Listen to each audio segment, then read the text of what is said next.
What if I told you Sony had the perfect blueprint for the Nintendo Switch years before its launch and blew it? Sony almost created their version of the Nintendo Switch twice, but instead of revolutionizing gaming, they played it safe and let the opportunity slip. I am PV and you are at NeoRetroPixels, where nostalgia meets the future of gaming. If that sounds surprising to you, this is because despite being on the right track, Sony played it safe and missed the opportunity both times. Before we dive in, did you know the PSP could connect to a TV? Let me know in the comments below. While we are at that, click the like button and help the channel grow by subscribing and smashing that bell button.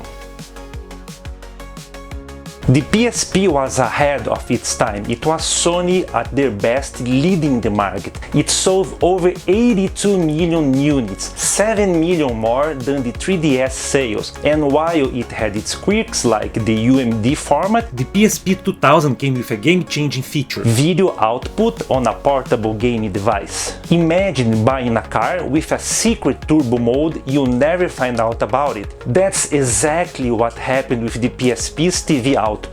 It's Sony being Sony, and the cable was an accessory that was sold for a premium. If that rings a bell for anything portable gaming related and Sony, there you have it. It's a very cool feature that wasn't even properly marketed. It's so like Sony that it hurts. Of course, that was also poorly executed on top of that. The PSP's resolution was designed for its small screen, so when connected to a TV, games appeared in a smaller window surrounded by black borders. Unfortunately, Sony missed the opportunity to upscale the image for a better viewing experience. I'm still torn on why they didn't go all out, but one possible reason is that in 2004, widescreen TVs were not as commonplace as they are now, but that doesn't mean they couldn't have done a better job to scale the picture. Another issue is that you would still need to use the PSP itself to control the game. Not ideal if you want to game on your couch. The PSP is still a bit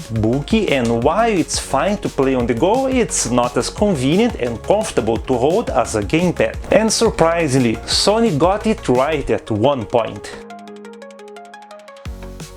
The PSP Go was a step in the right direction, a lighter, more compact model with TV output, widescreen scaling and DualShock 3 support. Sounds perfect, right? Well, Sony found a way to blow it anyway. Released in 2009, it was ultimately given the cold shoulder by fans. The unit lacked the UMD drive, which many saw as a downgrade as they couldn't play the UMD games. Others complained that an online purchase-only platform was not a good idea, something that only now consoles are able to push to consumers. The PSP Go flopped in the market and Sony again failed to promote its features properly. This time around, the PSP Go had a video output that properly scaled the picture so it could fill your TV screen. It even supported 480p to display a flawless picture on your widescreen TV, which had replaced the regular TV sets. The issue, again, it required either a component cable, which was not the same as the original PSP, mind you, or a PSP Go dock. Both were sold separately at a premium, especially the dock, which had component video standard connectors and would charge the PSP Go while playing. And here comes the most amazing fact: the PSP Go had Bluetooth and could use a DualShock 3 controller for gameplay. So let's step back for a moment. There was a dock that would conveniently allow charging and TV gameplay. The picture was perfectly scaled for widescreen TVs, which were the standard at the moment, and you could also use a DualShock 3 controller to play on your couch. What went wrong then? Sony executives, as usual, instead of marketing the PSP Go as a hybrid console, Sony preferred to play it safe and keep this feature hidden so it will not hurt the PS3 sales, which were just recovering from a disastrous launch. To give Sony some credit, this time around the PSP Go manual does mention that the multi-use connector can be used to output video with a cable, but there is no mention whatsoever of the DualShock 3 support or the dock itself. It's like Sony is intentionally trying to rush the hard work the engineers have put on the console. The only thing that stopped it from being perfect is that you were required to manually switch the video output from the built-in screen to the component output when docked. And why is that? Sony introduced the dock as a premium kickstand to charge the console while you could game on a desk with the DualShock 3. The component output was there because it made sense, but it was not marketed the proper way. Of course, people buying the PSP Go back then saw the potential, but that was too little too late. The fate of the PSP Go had been decided when they removed the UMD drive at a moment when physical media was mandatory. And having the dock and the DualShock 3 being sold as extras, adding to the final cost, Sony missed the opportunity to have the first hybrid console in the market with both the PSP and PSP Go, years before Nintendo released the Switch. But they had another shot, which, of course, they missed. Launched in 2012, the PS Vita was Sony's finest portable. At first, it was a solid device. It solved the battery life issue by removing the UMD drive and supported game cartridges. It had a nice screen, doubling the PSP resolution, supported Bluetooth, and it also was backward compatible with the PSP games library. It had a good initial run with many great exclusives, but as Sony started focusing on the PS4, they dropped the ball and focused on its younger brother console that was selling as freshly baked bread. So much so that the Vita failed in the market, selling a disappointing 15 million units. People often complain that the Vita failed because of the proprietary memory card format, which doesn't really make sense to me, as the PSP also used a proprietary memory card format and was a lot more successful. Sony moving away from the platform is what ultimately killed it, because they had a lot of momentum with the PS4 business, so they let the Vita die a painful death. But before that, they did try some Vita and PS4 integration first, of course. The PS Vita could be used to remotely play PS4 games.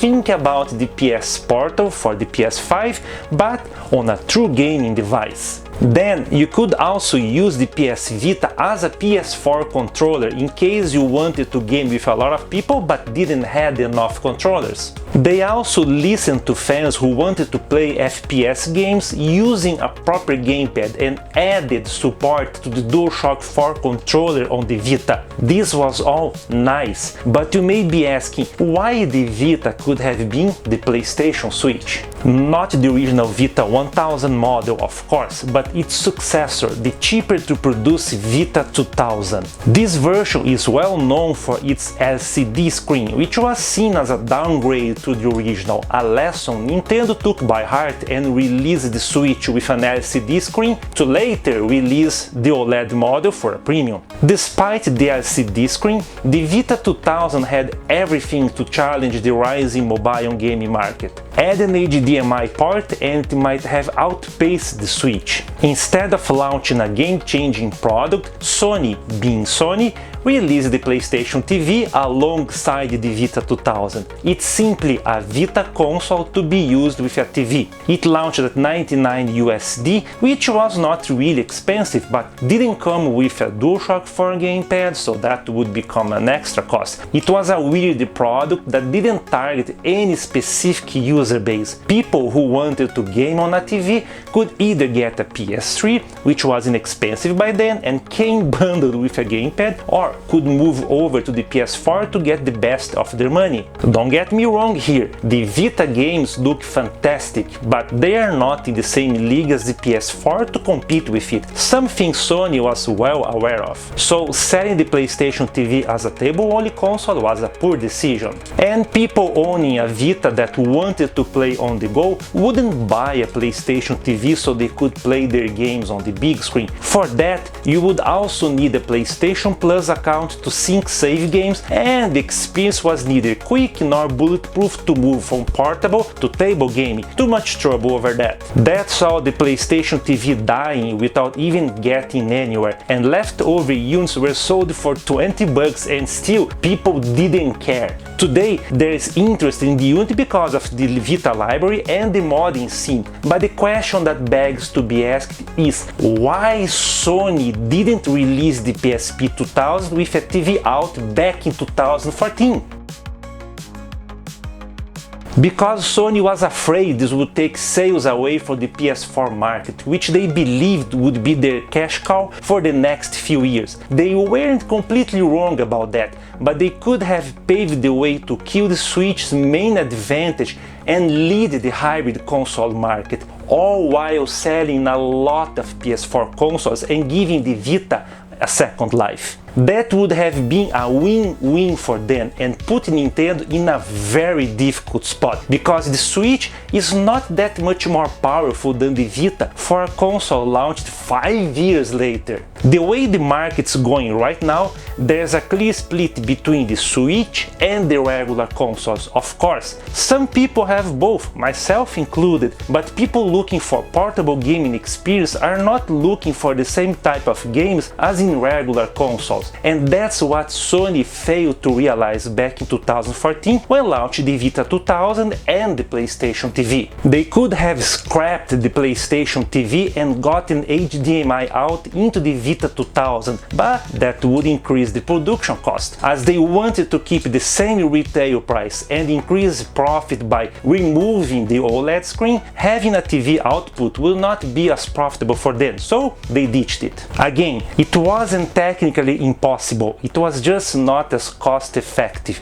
This was later chronicled by Sony engineers and execs on why they released a separate device with the TV output, splitting the user base. Instead of giving gamers a unique device and Vita 1000 owners an upgrade path to a brand new Vita 2000, Sony played it safe by focusing on their best-selling console and killing Vita's future in the process. Sony's cautious approach not only cost them the hybrid console market, but also limited the potential of the portable gaming legacy.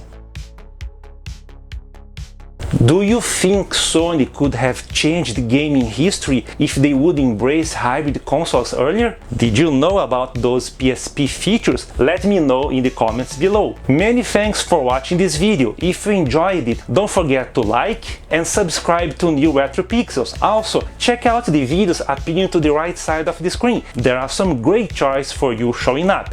Hope to see you again in another video. PV at NeoRetroPixels, signing off.